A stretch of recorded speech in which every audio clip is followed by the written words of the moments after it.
할렐루야. 오늘 이제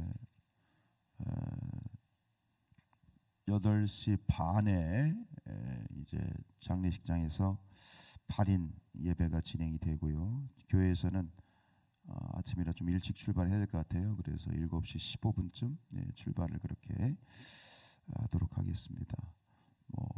끝나고 이제 정수원에 와서 11시 타임에 화장을 하고 또 화장이 끝나면 공주 미래원에 가서 이제 납고를 이제 유골을 안치하게 되는데 함께 참여해 주시면 너무 감사할 것 같아요. 자, 오늘 그 열왕기상 3장 우리가 너무 잘 아는 아주 믿지 않는 사람들도 잘 아는 그런 솔로몬의 1000번제에 대한 이야기입니다. 기브온에서의 1000번제. 1000번제 하면 우리가 뭔가를 이제 간절히 하나님 앞 간구할 때 이제 두 가지의 대표적인 기도가 있어요. 하나는 금식기도가 있고 하나는 1000번제. 우리가 이제 여기도 이제 100일감사 1000번제 봉헌을 했습니다만 보니까 저희 교인들이 한 3분의 1 정도, 4분의 1 정도가 참여하신 것 같아요. 온전히 마스터 이렇게 완주하신 거는 그만큼 쉬운 일은 아니죠. 그래도 교인들 성도들 가운데 말씀에 순종하고 또 하나님의 은혜를 간구하면서 그래도 한 3분의 1 정도가 이렇게 4분의 1 정도가 또 이렇게 순종했다라고 하는 건 참 큰 일이에요. 그 한 분의 이 순종이 참 하나님 앞에 귀한 예물로 1000번제로 드려진 줄로 믿습니다. 1000번제, 오늘 솔로몬이 이제 기브온 산당에서 이제 1000번제를 드리게 되는데 1000번제를 드리고자 했던 이 솔로몬의 목적은 무엇이었습니까? 부나 귀가 아니라, 장수가 아니라 뭘 달라? 지혜를 달라. 그래서 구절을 보면 듣는 마음을 종에게 주십시오 이렇게 기도합니다. 듣는 마음. 이 듣는 마음이 이제 공동 번역으로 보면 명석한 머리라고 되어 있고요.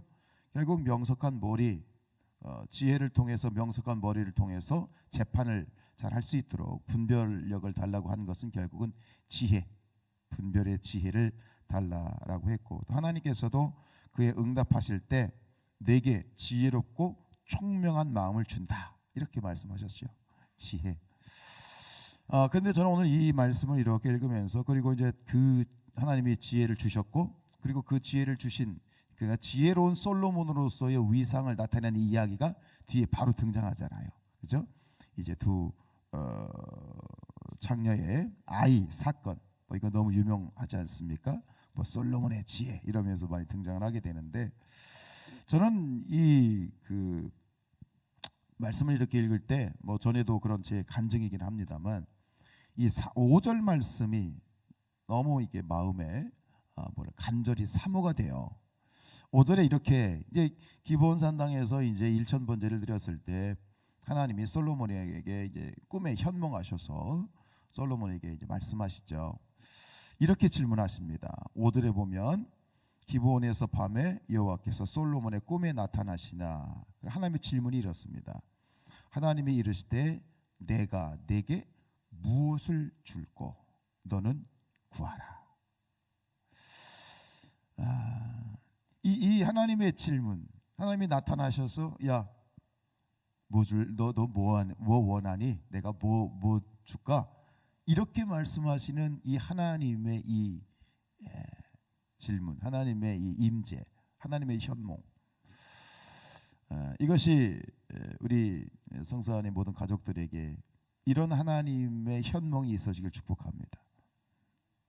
그래서 제가 부평에 있을 때 이 말씀을 이렇게 묵상하는데 갑자기 이제 제가 교육 목사로 있었고 또 여름 수련회를 앞두고 한 5월쯤 6월쯤 또 곧 기도하는데 하나님이 이 마음을 강하게 주시는 거예요. 그래서 이게 사모가 되는 거예요. 솔로몬이 나타나셔서 야 내가 내게 무엇을 줄까? 너는 구해라고. 이건 사실 응답받은 거잖아요. 그죠? 이게 응답 자체잖아요. 너무 사모가 되는 거예요. 하나님, 저도 이런 하나님의 이 말씀을 응답을 듣고 싶습니다. 그런데 하나님이 어떤 마음이시고, 야 그럼 네가 맨입으로 되냐? 솔로몬이 이처럼 하나님의 응답을 받을 수 있었던 것은 일천번제라고 하는 헌신이 있었기 때문이다. 헌신이 없이 입만 살아서 하나님께 응답을 구하는 것은 가당치 않다. 마땅한 헌신이 있어야 된다 라는 마음을 주셨어요. 그러면 일천번제라고 하는 그 타이틀을 마음속에 주시면서 우리가 이제 앞에 그때 뭘 두고 있었냐면, 이제 제가 교육 목사니까 이제 교육부 교사들만 250명이고 교회학교 애들만 1000명이 넘는데, 그 아이들을 놓고 하나님, 내가 그러면 더 이 교회학교의 부흥과 다음 세대의 부흥을 위해서 제가 어떤 헌신을 해야 되겠습니까? 라는 마음을 하나님께 물었을 때, 하나님은 야 지금 이 솔로몬이 일천번제를 드렸다면 너도 그에 합당한 번제를 드려야 되지 않겠냐. 그래서 하나님이 저에게 주신 그러한 결론은 뭐냐면, 그때 고백한 것이 2분의 2 드리기 7일 번제라고 하는 그러한 그 타이틀을 주셨어요. 그래서 맨 처음 2007년도인가요? 일 시작할 때는 일주일 동안 저와 또 전도사님들 중에 또 자원하는 분들이 일주일 동안 이제 금식을 하는 거예요. 금식을 하면서 이제 모든 교사들이 저녁마다 모여서 함께 기도하는 거예요. 7일 번제죠. 7일 번제. 금식하고 7일 동안 전교사들이 매 일주일마다 모여서 저녁마다 모여서, 근데 교사들이 한 250명이 됐는데 거의 200명이 모였어.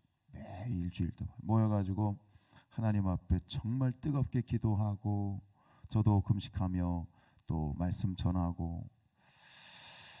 근데 역시 하나님의 이 영적 원리는 영혼하고 통하는 것 같아.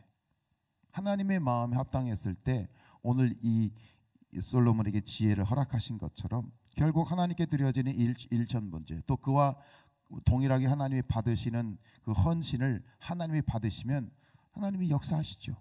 능력 주시죠.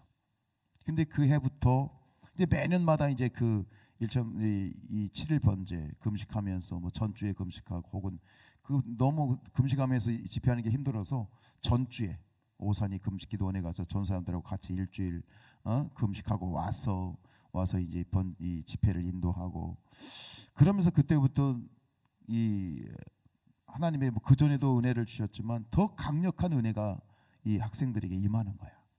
그때 끝나자마자 7월 1일부터 7월 7일이거든요. 7일 2분의 2 드리기란 말은 1년에 2분의 2가 시작되는 7월 첫 주부터 드린 거예요. 그게 7월 첫 주에 드리면 바로 이제 여름 수련회가 있고 성경학교가 있는데, 그 전 해보다도 더 그 해부터는 아이들이 방언이 터지고 입신에 들어가고 그런 놀라운 역사들이 일어나는 거야. 그러면서 아이들의 입에서 어떤 소리가 나오냐면, 목사님 수련회 또 언제예요? 1년에 한 번 하는 건데. 그러면 겨울 수련회를 사모하고 여름과 겨울에 수련하면서 이 교회학교가 그러면서 1,500명까지 부흥하는 그런 어떤 이 역사들이 있었거든요. 여러분, 하나님 앞에 우리가 뭔가 전신심으로 간구할 때 맨입으로 하면 안 돼. 하나님이 원하시는 합당한 헌신이 있어야 돼. 그 헌신 속에서 우리가 구원받는 것은 공짜이지만, 구원받는 건 믿음으로, 뭐 공짜란 표현이 좀 사실은 건 맞지 않지만, 우리가 이 구원받는 거는 믿음으로 구원받는 거예요. 그냥 믿으면 되는 거지만, 하나님이 주시는 축복과 하나님의 능력과 하나님의 어떤 실질적인 우리가 누리는 풍성함의 어떤 은혜는요, 그건 헌신에 비례하는 것이다 하는 거예요. 헌신이 없이 부흥을 원한다? 하나님 우리 교회의 부흥을 원합니다. 근데 헌신이 없으면 무슨 부흥을 해? 근데 우리가 이걸 착각하면 안 돼요. 응? 기도하면서 하나님 앞에 우리의 헌신된 모습을 보여드릴 때, 그래서 로마서 12장 1절에 그러므로 형제들아 내가 하나님의 모든 자비하심으로 너희를 권하노니 너희 몸을 하나님이 기뻐하시는 거룩한 산 제물로 보이라 드려야죠. 우리를 바울도 그랬지만 자기 몸을 이 번제로 드려야죠. 우리 성산교회가 그런 교회가 되기를 축복합니다. 왜 문제가 생기고 말이 생기느냐? 헌신이 없이 말만 해서 그런 거거든. 헌신이 없이 말만 하니까 이게 문제가 생기고 말이 생기는 거거든. 우리 성산의 모든 특별히 임원들, 우리 장로님들은 당연하고 하나님 앞에 드려지는 그 헌신을 통해서 이 성산교회에게 하나님이 준비하신 축복을 받아 누리는 그런 제단이 되었으면 좋겠습니다. 오늘 이 솔로몬에게 나타나셔서 주셨던 말씀, 네가 무엇을 원하느냐 내게 구하라 내가 줄게. 이런 응답을 받는, 다음 이제 1월 1일부터 21일까지 우리가 또 새일에 성경 통독 성회를 하는데 여러분 기도해 주셔야 돼요. 저는 하나님께서 늘 말씀드리지만 성산교회를 축복하실 준비가 되어 있어요. 그런데 지금 하나님이 교회를 너무 힘들게 사단이 역사하는 것들이 보여요. 이 사단의 역사라는 건 뭐냐면 우리가 바로 서지 못하면 그런 거거든요. 우리가 틈을 주면 그런 거거든요. 결국 하나님은 다시 저에게 일주일 금식을 명령하셨고 저는 순종합니다. 제가 할 수 있는 게 뭐가 있겠어요? 담임 목사가 기도밖에 없어요. 그걸 제가 많이 경험하니까 그냥 저도 싫어. 금식하는 게 싫어. 그런데 금식하라고 마음 주시면 어떨 수 없잖아. 기도해 주세요. 기도해 주시고 참 안타까운 거죠. 하나님이 축복을 준비하셨는데 그 축복이 눈앞에 있는데 그 축복을 받아 누릴 준비가 안 돼 있으면 안타깝잖아. 그래서 기도로 우리가 하나가 되는 그런 연말 연시가 될 수 있기를 축복합니다.